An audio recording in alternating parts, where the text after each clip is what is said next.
This is the Good Neighbor Podcast, the place where local businesses and neighbors come together. Here's your host, Regina League. Hello, everyone, and welcome to another episode of the Good Neighbor Podcast. Today, I am so happy to be talking with Rudy Thoms. He and his wife, Becky, I had the pleasure of meeting a few weeks ago, and they are the founders of Autism Strong, based here in Charlotte. How are you, Rudy? I'm doing great. How are you?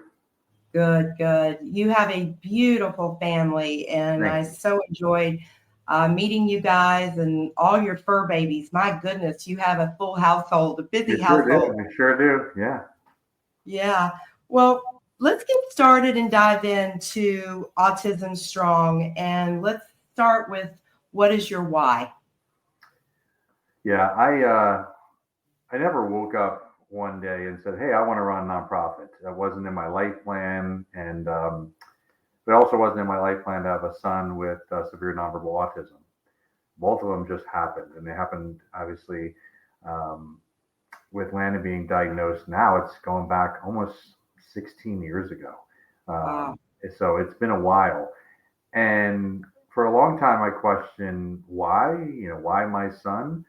And then ultimately, when we started trying to raise awareness to autism, it just organically happened where we felt like we were called to do something better and called to use Landon's story for good. And ultimately, that's where Autism Strong was born.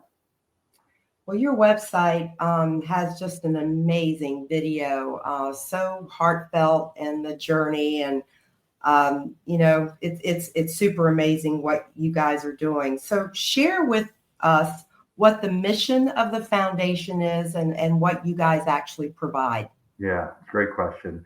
The mission of Autism Strong is to provide resources for families that are struggling with an autism diagnosis. Okay, well, what does that mean?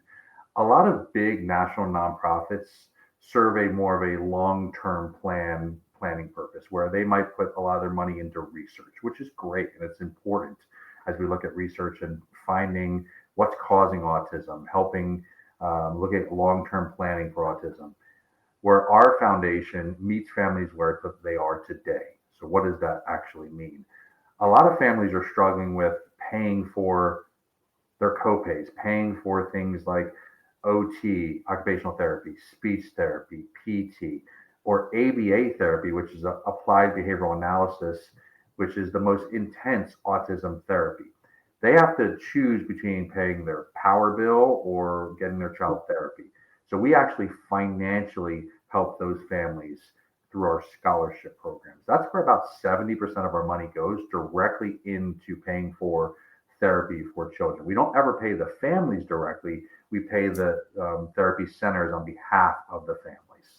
Okay, so are you partnering with certain people that do this? Is that how it works? Yeah. Ultimately, there's a lot of different OT, PT, ABA centers around the Charlotte or the Carolinas area that ultimately they will send folks to us that are applying for scholarships, and the family has to actually fill out a scholarship application, and ultimately our board reviews those at the end of the scholarship opening, and then we grant those scholarships. So what are you looking for in that application? How do you make your decision? Yeah, no, it's a great question. We do require like W-2s, and ultimately what we want to do is, there's folks that are on the Medicaid, right? The Medicaid, it's covered for those, but the vast majority are above that Medicaid poverty line. So when you think about it, you're talking about a mom or a family that has two kids, and they might make $80,000 a year, and they're having to choose, right? How do I afford therapy and also pay the bills and what have you? So we're looking for families that really are in need, right? And so our board has been unbelievable at really helping raise money so we can support more and more families. Just this past year, we crossed over. We're now in the thousands of families that we've helped here in the last 10 years, which is just fantastic. What is the most challenging part of, when you launch this and keeping it going? That's a great question. The most challenging part for me is just getting our name out there and more awareness. Because if you look at your big national brand companies, they typically will support big national nonprofits, which once again, if you go back to where a lot of their money goes, it goes into research and long-term goals, where a lot of families are struggling today. So getting more awareness, getting in front of the right people to say, hey, we're supporting local families today. How can we partner together? And we've been blessed to work with companies like Lennar, like Choate, which are local companies that have learned about our mission and said, we want to stand shoulder to shoulder with you. We want to help the local families today. Once again, those big national nonprofits serve a good long-term purpose, but when families are struggling today, awareness is a big piece. How do we get in front of these folks so they can actually see what we're doing? Do you have volunteers that have, there's not autism in their life, but yet they have the heart to serve? Oh, 1000%. My wife and I never take credit for this. This is 100%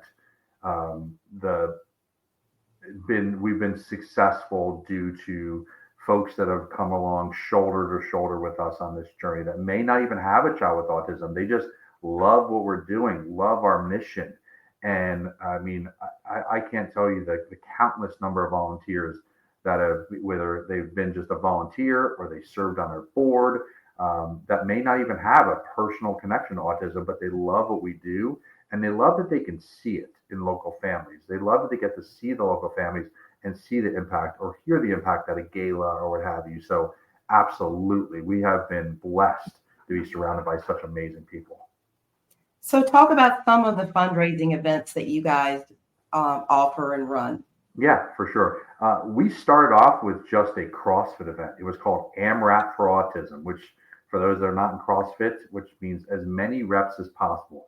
For the first few years, that's all we did. And we gave actually all the money for the first 3 years to a big national nonprofit because we were just trying to raise awareness. What we found is my wife and I realized that folks weren't comfortable talking to us about our own son. So we just want to raise awareness. So for the first 3 years, all we did was that one event a year, and it was a CrossFit event. After that third year, we realized something was missing. And like I said, we were called to do something better and bigger. And that's when we started Autism Strong. Since then, we branched out where we still do our AMRAP for Autism. Once again, it's still a staple event for us. And we've now moved to doing things like Build Strong in the fall, which is a partnership with Choate Construction. It is an all-day festival out in Symphony Park, usually in the October timeframe, where it's a festival for families that have children with special needs. Why is that important? Well, that's important because most families with special needs, a lot of times they feel alone. They feel isolated. They walk into the grocery store with their child with special needs. They feel different. This is a it's a judgment-free zone, and they can go there and they can be surrounded by folks that are walking a similar journey. So that's a big event we do with Choate Construction. Another event that we do in the fall is Angels for Autism, which is a program that we do with Lennar Homes. We do it with Honeywell, and we will support local families for the holiday season. We don't just support the child with autism, we support the entire family. So we work with the school systems to identify those families that are truly in need. And Regina, when I say they're in need, they're asking for things like socks, shoes, jackets. And ultimately, we have a team that works incredibly well to provide these, and we actually hand deliver these gifts around the holidays.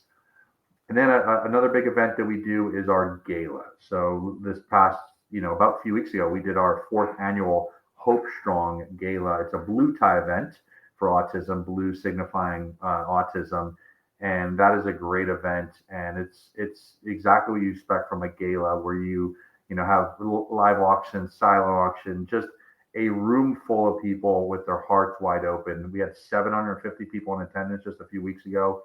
We raised $680,000. So it's unbelievable.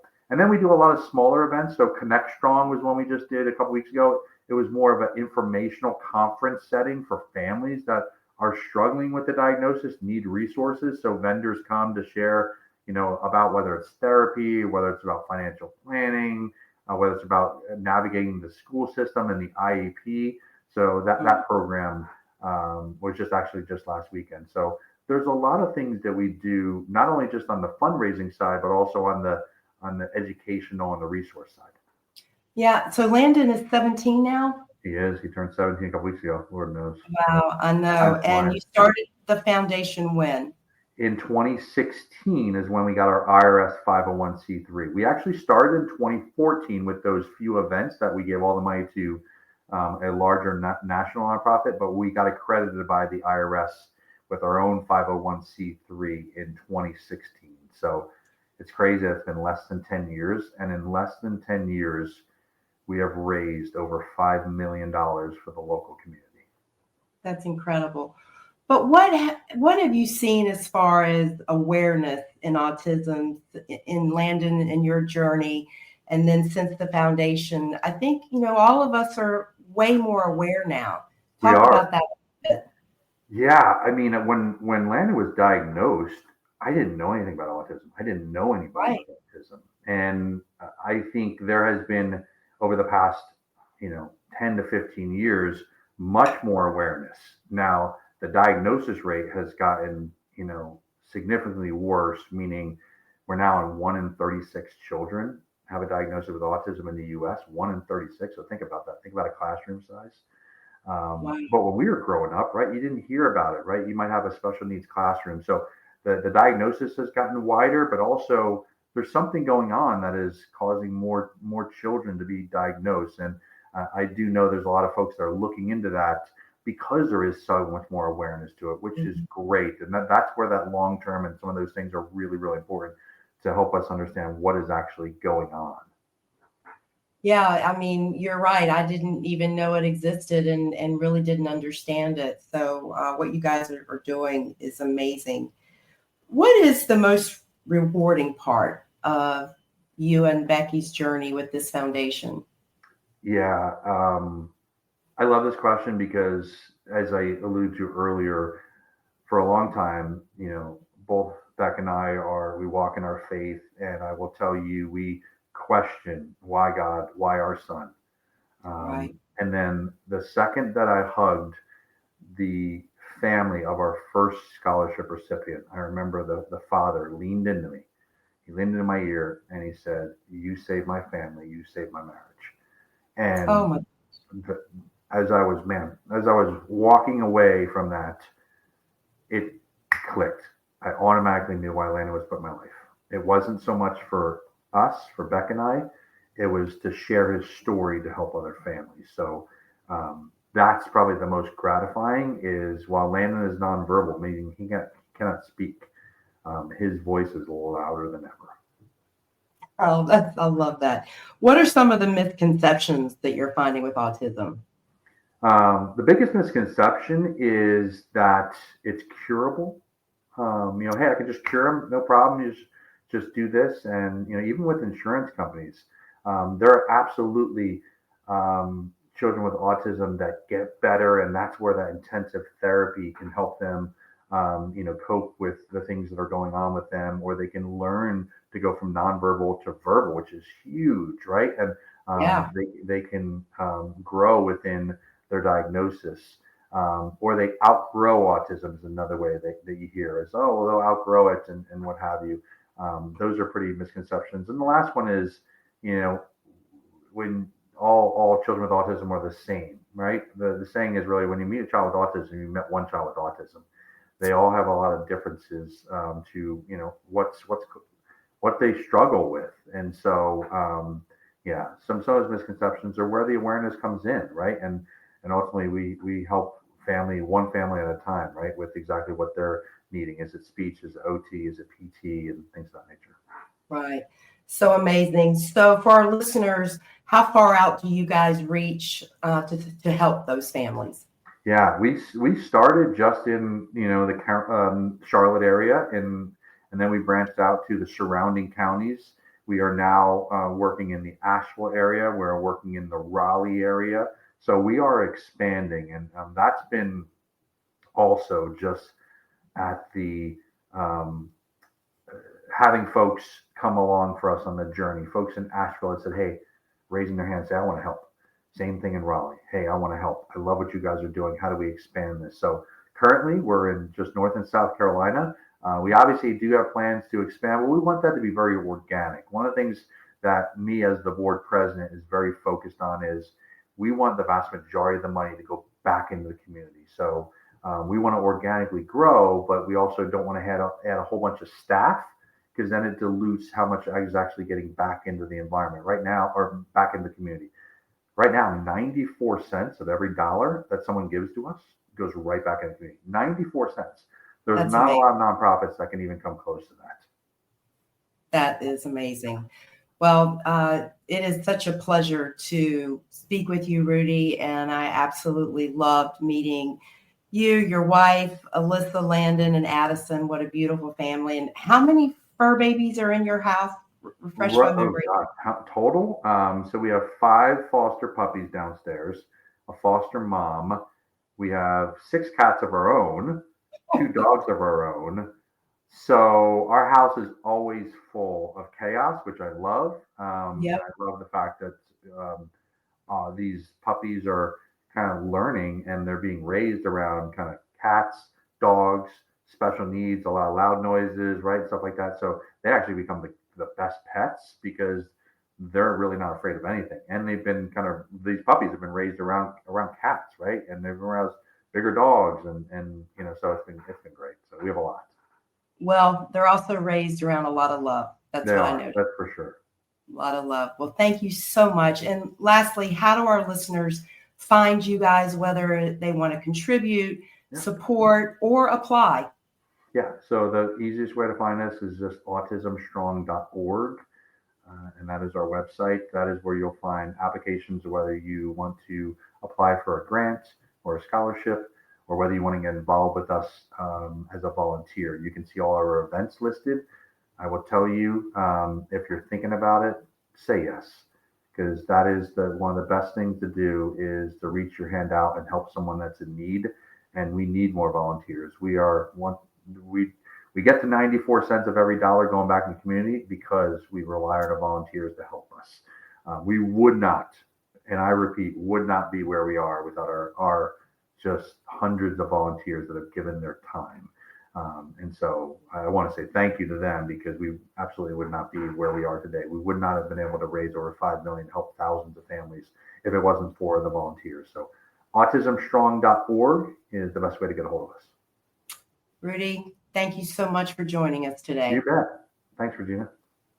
Thank you for listening to the Good Neighbor Podcast. To nominate your favorite local businesses to be featured on the show, go to gnpsouthcharlotte.com. That's gnpsouthcharlotte.com, or call 980-351-5719.